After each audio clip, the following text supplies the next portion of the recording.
Okay, welcome everyone, and welcome to CIV 5304. So this week we will study about advanced traveler information systems, and um, with my pleasure, I would like to introduce Professor Graham Curry, um, who is who is one of the world leading experts in public transport and also uh, uh, obviously he has done a lot of work in the topic related to the material that we are learning today. So Graham has a long list of achievements that I won't have enough time within this Zoom to list them. So if you interested in his achievement, please looking into his website and obviously uh, if you need any further information, feel free to contact myself or Graham and to follow up. I would like to then hand over to Graham, who will be then uh, telling us a little bit more about the topic today that related to passenger information and transit. Thank you, Graham. Thank you. Hi. Hello, everybody. This is a very big topic. It's a very moving topic because things are going on as we speak in the topic. Anything to do with intelligent transport systems really is moving at a high pace. And poor lecturers like us have to try and grab a hold of what's going on, and it's a moving feast. Here is a presentation looking at the topics, and I'm going to go through it. Hi has already sent you a copy of this, so let's get going. I'm going to talk about advanced passenger information systems, particularly in relation to public transport. Now, the field is big, as I say. I'm going to talk about something called the MITRE Tech framework. MITRE is a consulting company in the United States who's done a lot of work with the US Transportation Research Board, trying to understand how new intelligent transport systems can affect passenger information systems and public transport. So I'm going to talk about that framework, which is a good way of trying to structure knowledge in the industry. I'm going to talk a bit about social media, which is one of the new ways of communicating, both to customers, but also back to others. Crowdsourcing is one of the many new developments in the field. And I'm going to use the other stuff to talk about some fun things that are going on, which will affect professionally your lives in the field. So what's the MITRE Tech framework? This is it. They created a taxonomy, which means a way of structuring knowledge. They said that intelligent transport systems, there were three key areas: operations-oriented applications, customer and demand-oriented, and then emerging technologies. And in the operations field, there were fleet management systems, electronic fare payment systems, and in customer-oriented demand, there was travel information, transit security and safety, and travel demand management, transport demand management. And then in emerging technologies, new intelligent vehicle initiatives, bus rapid transit. These are new initiatives to get buses to perform like trains, and new communications-based train control initiatives. I'm going to go through some examples of these. Now, there's so many that you can't talk about them all, but I'm going to give you some flavors amongst the framework, the types of things that are going on. So let's start with communications-based systems around operations and fleet management. Obviously, keeping staff in control and informed, radios, telephones, and these days digital devices to talk to operations staff. In fact, on the bottom right of the screen there, you see a graphic which tells the driver where he is on his schedule.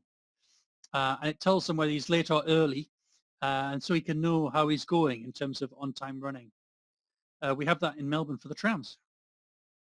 Here's a very new area. Maybe it's 10 years old now, but it's been a gigantic development in the field. Geographical information systems, which has been a very big thing for public transport systems because, and transport planning generally, because we can understand space and how people are using it to a great deal of depth and detail now, even in real time. So there's some graphics there. You've probably seen these sorts of things about, cities and the volumes and flows of traffic. And there's a picture of Chicago showing, it looks a bit like a picture of a medical picture of a brain. It's actually Chicago, and it shows the biggest arteries, again, a health simile, are volumes of passengers coming in, all collected from passenger information systems in real time and displayed using advances in visualization systems, which is another thing that's happened to the field. Is we're not just collecting the data, we're finding new ways to display them. Here's one of our own. We did this on a paper a few years ago. What it is we took all of the information from the Melbourne Tram system. Melbourne Trams have had automatic vehicle location systems in all of the trams for longer than almost any transit system in the world. And so we can, for each year, work out where the late running and early running occurs. And this is a new way of displaying it as contiguous areas of the network, tram network, where late running occurs or early running. And red is bad. And if you look very carefully, that's Burke Road. You can see that during construction in late 2006, there were some really big problems. And these are the sorts of visualizations that help operations people understand performance. This is automatic passenger counters are another development in the field, collecting information on passengers. There are weight-based counters. Yes, we literally can weigh the vehicle and work out how many people are in there.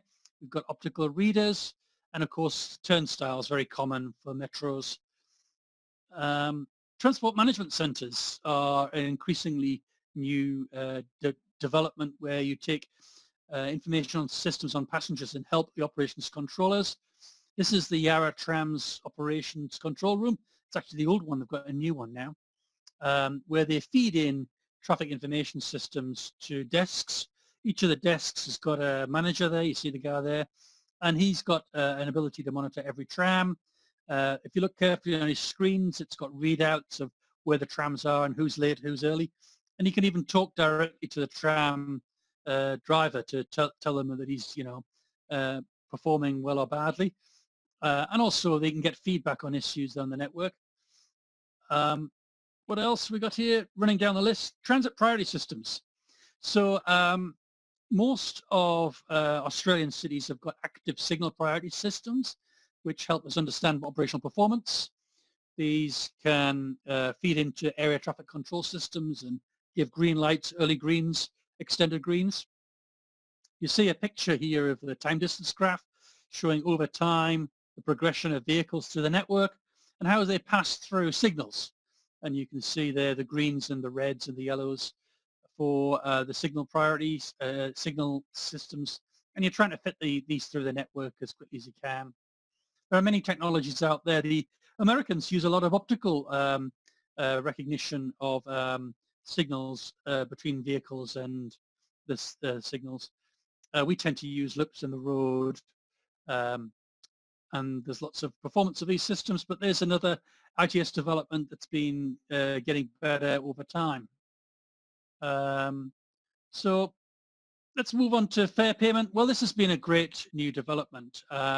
We've had the traditional guidance barrier systems in metros where we can record numbers and make sure people pay the right fare. We've got open systems now with validators. Melbourne's had this for a while now, where you just have to tag on and tag off using smart cards. And of course, these days we're also using credit cards. In London, you can just use your credit card on the buses. Increasingly, we're updating from old magnetic stripe cards, which didn't last very long. And also these days, we're using credit cards, and also we're using phones increasingly, and that's even available in Melbourne now. So that's all becoming common. What about passenger information systems? This is customer-oriented, demand-oriented systems, travel information. The obvious uh, uh, systems we tend to all use are websites and also trip planners. And increasingly we're using these on phones, which is again a new great development in the field. Possibly the biggest, I'd say, even is the smartphone and how you're using it. What you see there is TriMet Portland and also in Oregon, and also London Transport's website, one of the best in the world. We did a research project on website design and found London was good, and actually Melbourne was pretty close to it. And you can do trip planning exercises on these systems. Here's a fun thing. This is a development in London which we worked on for the London Olympic Games. This is a website to give people information about during the games, where some transport planning models had been used to forecast for each day of the games. If you look on the top corner, top of the screen, you can see the days of the games.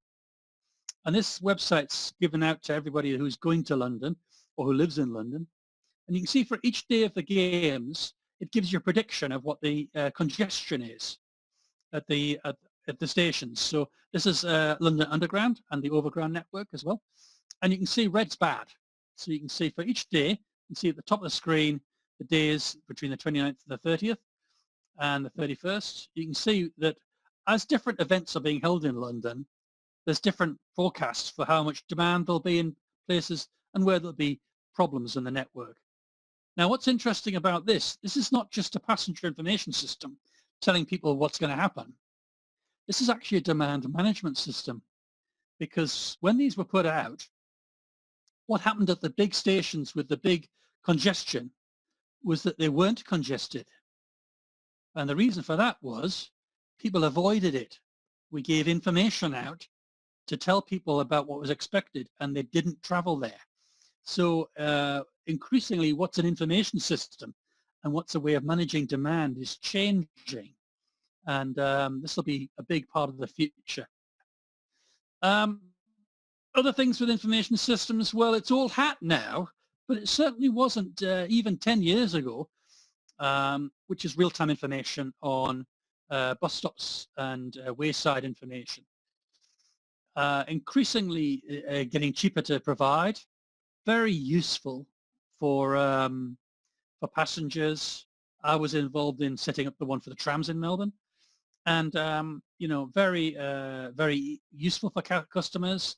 Some customers really like to do other things rather than sit around and wait, and if they've got good information, they really feel more reassured about that. And waiting is a big problem that passengers don't like.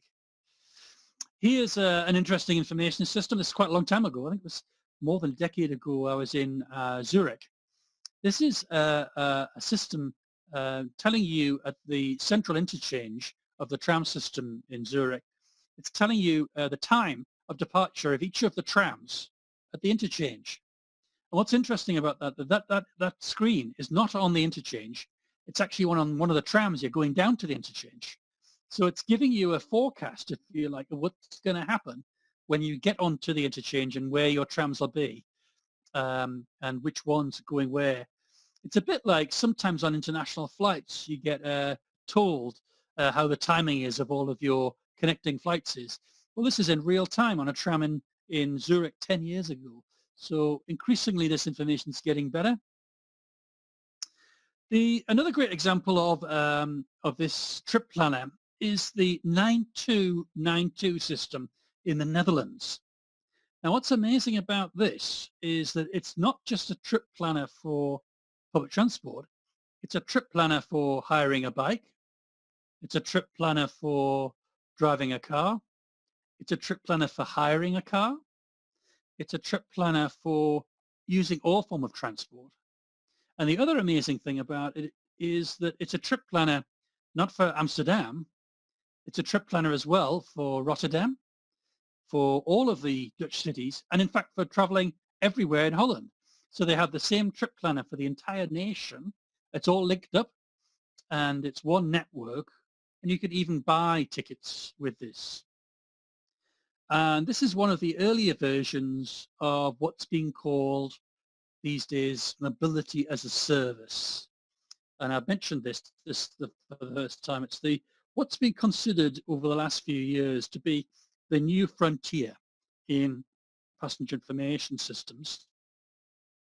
The idea that you could coordinate for all modes information to passengers to make a choice based on everything that's available, and maybe even also include purchase of the ticket or the means of traveling. Indeed, it's been suggested that this could include hiring a car or getting a taxi or other forms of taxi vehicle, as well as public transport, and payment could be included. And you could even pay a subscription and have a certain budget for travel, if you like, and choose what you want based on what's available at the time. Another great application, because real-time information is now available, is the developments that have occurred around using certain lines and maybe opting in to be a member of a group on a telephone system where you might be interested in information that's going on. Here's some information Metro Trains have been using, where if you are a regular user of, say, the Gren Waverley line, you can opt in to be on their email list, and they'll send you timing and of events that are going on. And of course, these days, you can even geolocate where people are, and you could even send messages to where they are in a network and they might need to know something. Other sides of this is security. And we have many types of information systems, such as video monitoring, to help with issues to do with violence and events, antisocial behavior on events, both on trains and at stations. And increasingly, the environment's getting more and more monitored, which improves reassurance. Yes, there's a picture at the bottom right there of a horse getting on a train, because the system was able to capture that. It doesn't happen a lot in the UK. Then there are alternative new modes out there where intelligent transport systems are being used and passenger information systems are being used. Here we've got dynamic ride sharing. You know, you're trying to put car users with those who might actually want to pool a trip. Carpooling usually only works well to a group that are related to each other, such as in an employment context. But they're very big in the United States. And in addition, there are new systems being developed all the time.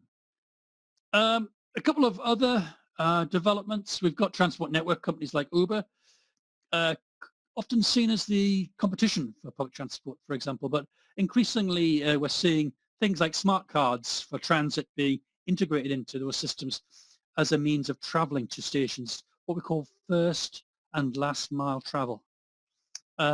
So, you know, what was considered competitors are really often being integrated these days. Best example I can think of this is in the German transit operators. It's quite common in Germany for the transit companies to run car share schemes. And you might think, what? Car operators are actually also running public transport. But if you think about it, it makes quite a lot of sense, because car share schemes tend to work better in inner city areas where people use public transport a lot.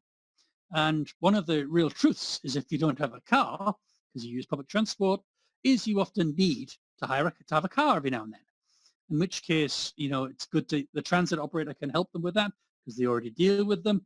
And also they can pick up the car at transit nodes.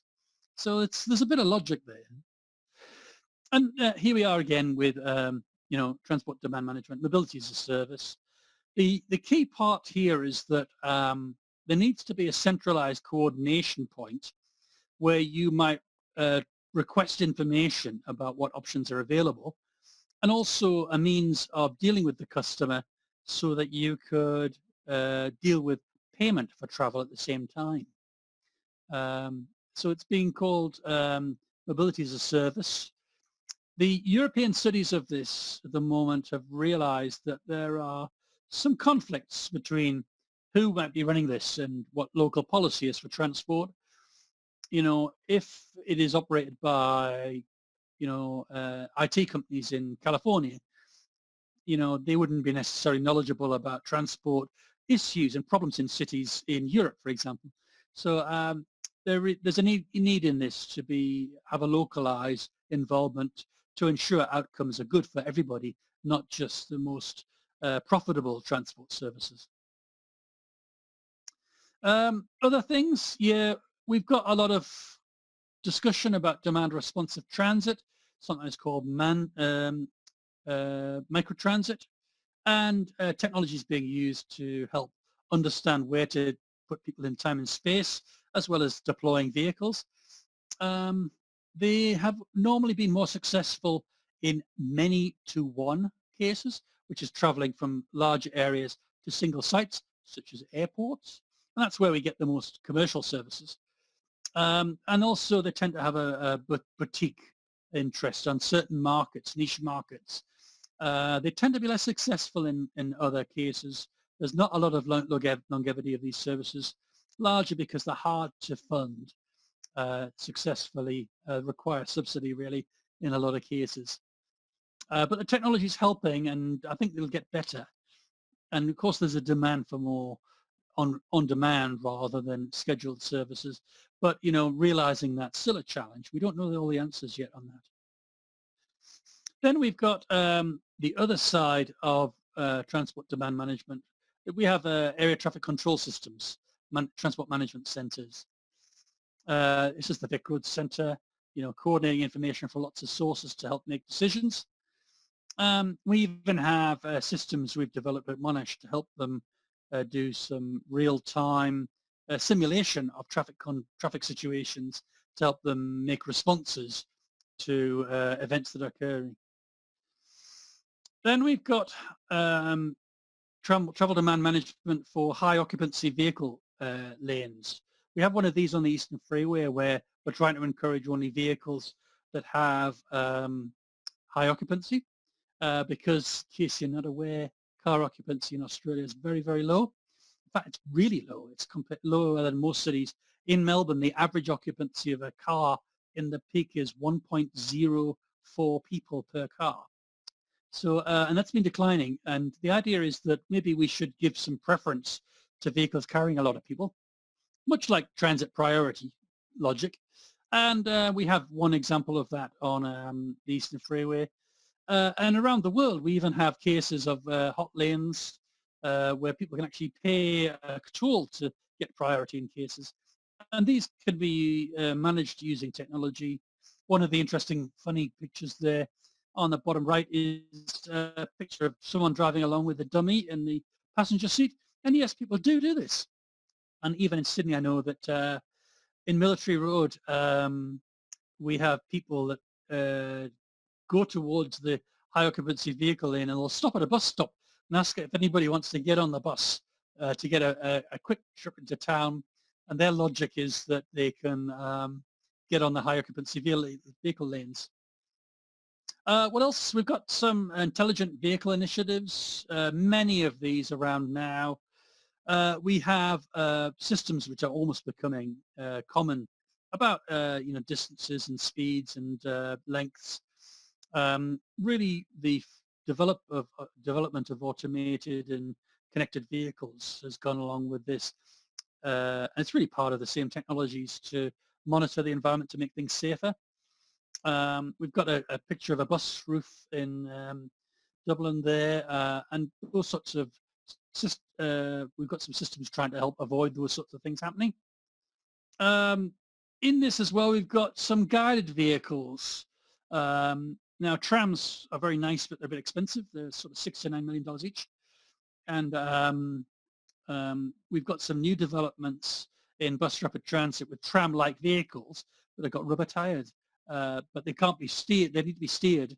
And we've got some systems around now.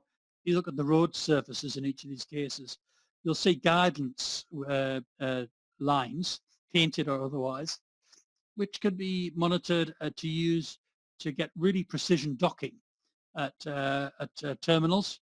And you don't need to drive the vehicles. It's sort of almost an autonomous operation. but it's usually done at slower speeds just to get the vehicles into a perfect alignment at stops. We've also got a whole set of initiatives in new technology around bus rapid transit systems. Australia is one of the famous ones, actually, the Northeast Busway in Adelaide. Very successful, very high speeds. In fact, the buses in that busway have some of the highest speeds of a transit system in Australia. And the reason is they're using these guidance wheels on the side of the vehicle, which slot perfectly into a guideway. The picture on the right top is Frankfurt, where they have buses on guide wheels and guideways operating in conjunction with trams. So it's possible to do these things.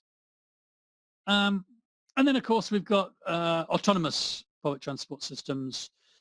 There's a picture of the Navia, now a very common vehicle in fleets. These are being used. They're at the early days of their development. The principal function seems to be first last mile, but because of the early concerns about safety, they tend to not be running very fast. We've got low service speeds, and also they tend to have a driver in them, actually, someone monitoring it just in case something goes wrong. So, but early days of this, and the hope is that these will get better and better as the technology gets better. Another great technology which is coming to us soon is automatic train control, communications-based train control. For railways around the world, we've had these large signaling systems, which in themselves are very expensive and mandate a very careful control of vehicles in time and space to ensure safety. And the fixed infrastructure required of them is quite massive and requires updating. And one of the great developments in the field is that we can now have sensors on trains, and they can communicate with the infrastructure and the control systems to give effectively a communications control in the vehicle equivalent to signaling. And these are some of the developments that are occurring, and will to make railways much more effective and cheaper in the long run. Social media. So one of the many new developments over the last decade has been the fact that we can all now communicate in time and space using things like Twitter and Facebook. And these have got much wider usage than you might think for, just tweeting out things personally to mates. They can be used to collect information, to disseminate information, and also specific information. And in fact, the graphic there on the right there is something from a new field of knowledge called crisis informatics, which is how it's possible through the use of Twitter and these communication systems on your phone to actually understand things that are going on in real time for large groups of people in time and space. It's been called crowdsourcing as a way that they can communicate back to a central source, but has also been useful for what we call crisis informatics, the fact that we can try and monitor what's happening in real time to better understand situations, and what's been called citizen science, that we can interact with people in a more real-time way to get outcomes of benefit to everybody. So we did a research program on this, and I'll just show you some of the work. We did a lot of work about unplanned rail disruptions to explore how that might help, social media might help planning of that. This is when the train stopped running and you're sort of left in the middle of on the network. And also we looked at the advantages and disadvantages for railway companies to use these systems and the challenges for the future. We did a survey of about 100 railways around the world and what they were using, and Twitter seems to be the big one, used by all types, Facebook a little bit. Only 12% at the time, it's quite a few years ago, were not using it. I would have thought they're all using it now.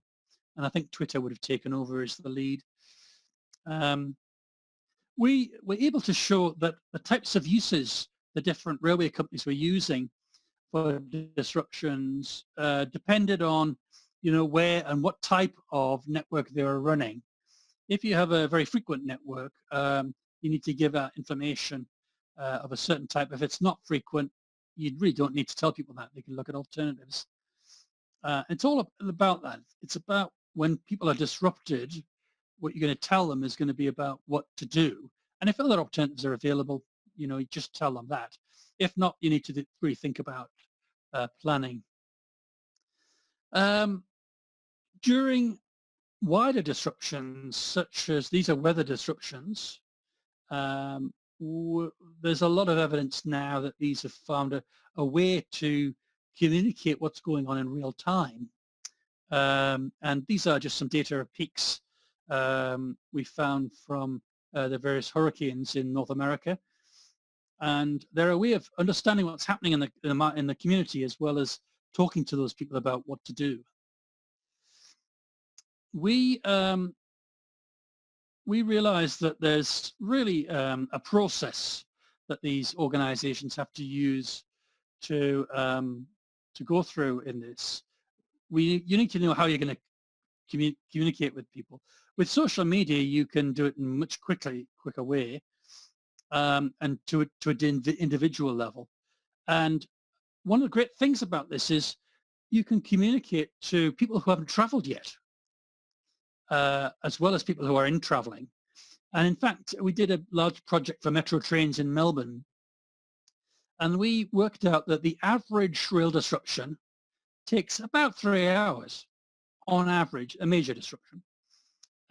And because the average travel length in Melbourne is about 40 minutes, we found that if you could communicate a disruption that occurred to the market, most people that would be affected would not be affected because they could make a decision not to travel.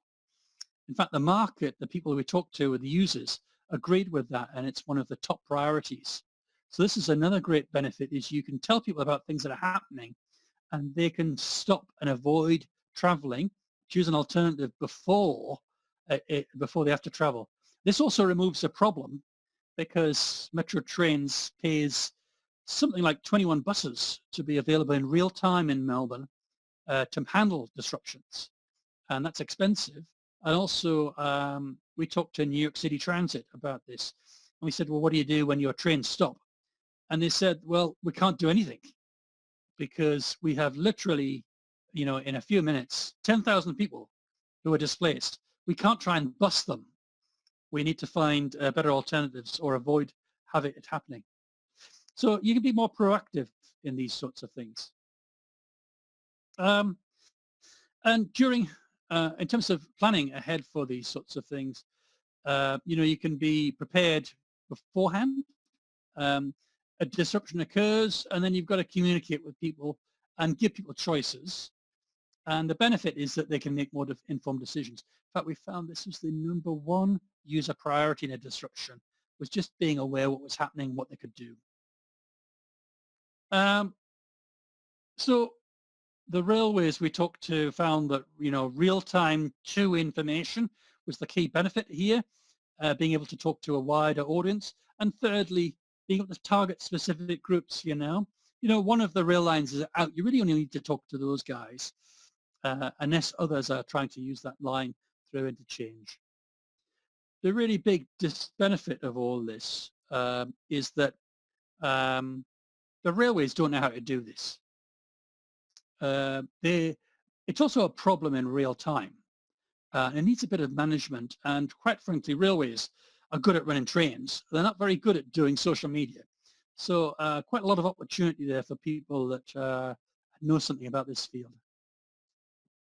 So the challenges are, it's a victim of its own success. If you get really good at this, you can, it can create a big problem because you need to manage it. Key challenges is the organizations being ready to do that. And a lot of the railways are worried that maybe they shouldn't do it because they're not going to be very good at it. It does, however, enhance the customer experience. I'm going to talk about a few other things which are kind of happening now and are fun.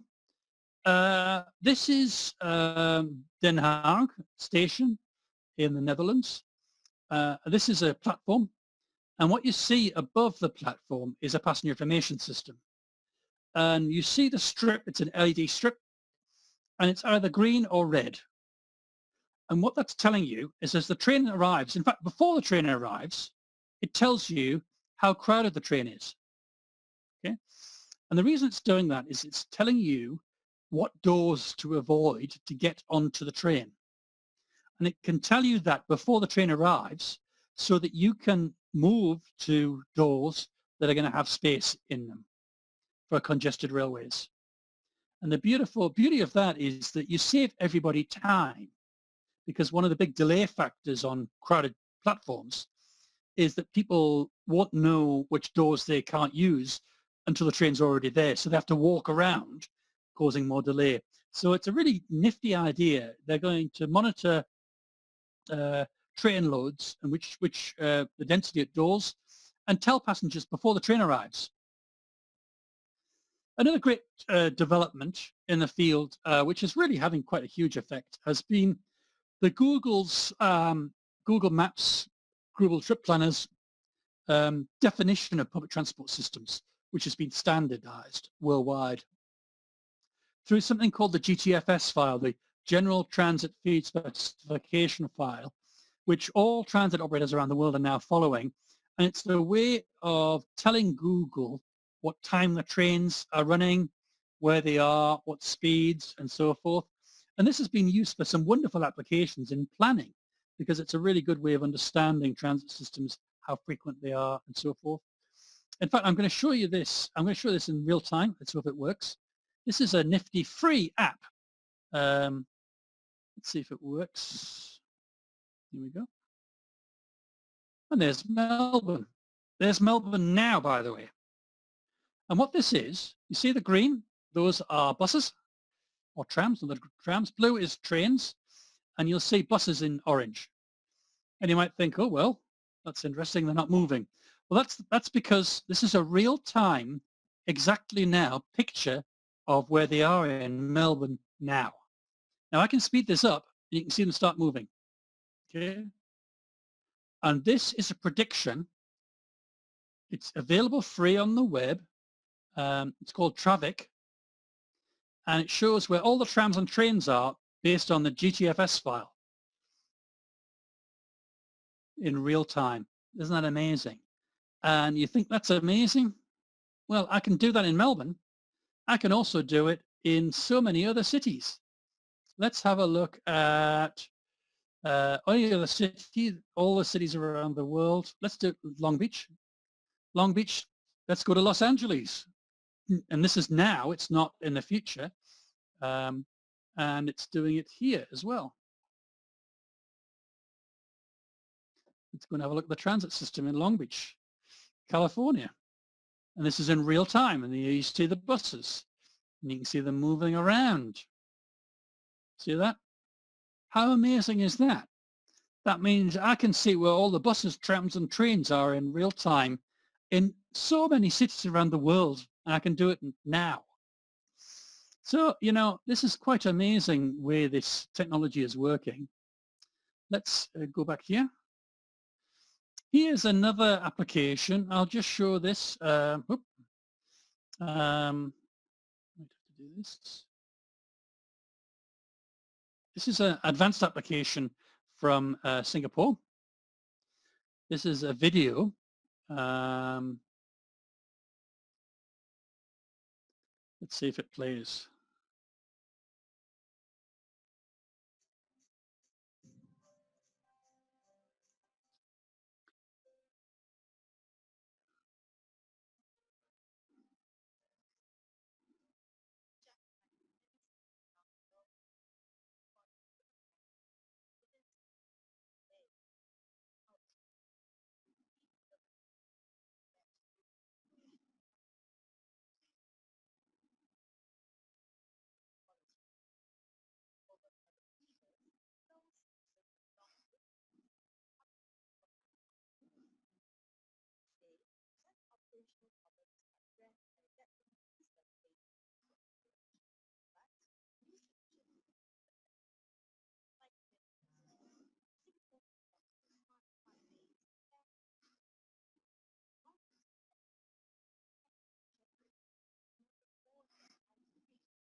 Oh, can you not hear it?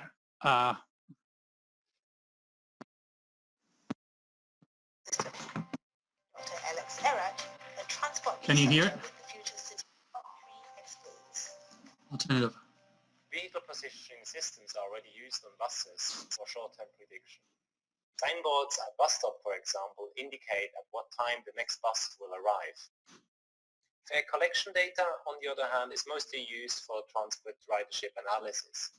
For example, we can identify bus lines that are already running at capacity limit. However, a new simulation system that can integrate and learn from both big data sources at the same time could help to improve public transport services on the long run. Such a system could, for example, anticipate how travelers would react if a new line was introduced and predict the impact with regards to dynamic phenomena such as bus bunching, vehicle overcrowding, or congestion. The Mobility and Transport Planning Research Group at the Future Cities Laboratory is working on a way to fuel cutting-edge transport simulation software with new data sources and provide tools to help decision-makers design more effective transportation systems. They adapted the open-source transport simulation framework Maxim to run on smart card data. Sergio Ordóñez from the Future Cities Laboratory explains. The system exploits the hidden information contained in smart card data in order to extract the behavioral parameters of public transport users. It then uses this information to predict how changes in the public transport system might influence the customer behavior.